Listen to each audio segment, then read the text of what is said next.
各位聽眾大家好啊！嗱，今日就24號星期四嚇，4月24號。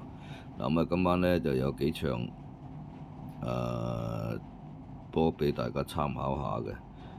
有一隊呢就二杯博洛尼亞對住恩波里，有兩場呢就西甲嘅。馬德里體育會對住華力簡奴，貝迪斯對住華拉道列。先講下二杯嗰隊呢，就博洛尼亞，而家呢就仲要係爭緊嗰個下年嘅歐冠資格嘅。反觀恩波里呢又要補組。上一輪呢就博洛尼亞客場呢就3-0贏咗恩波里㗎啦。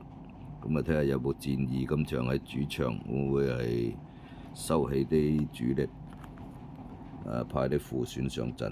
呢場波呢，而家恩波里呢就係受讓1.25嘅。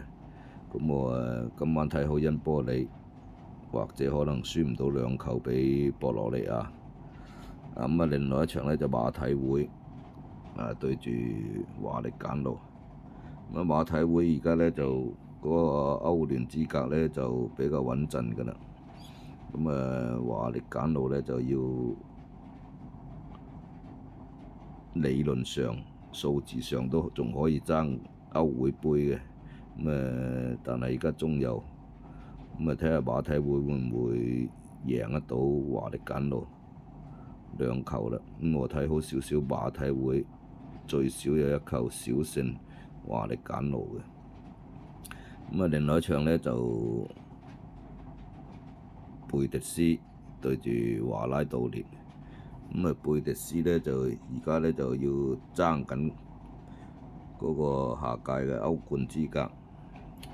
華力簡奴呢，就鐵定降班㗎啦，排到係降班區嘅尾後㗎啦。呢場波呢，就貝迪斯呢，就主場負2嘅對住華力簡奴，贏應該就冇問題嘅。貝迪斯就係睇下贏唔贏到兩球或以上。就或者貝迪斯場走地嘅時候可以跟進一下貝迪斯。我今晚就提供呢3隊俾大家參考。鍾意我個頻道嘅陳述足球個頻道呢，就點關注轉發一下，訂閱一下祝大家好運啦！今晚聽日再見啦，聽日星期5都可能會有啲波嘅，好嘛？好，拜拜。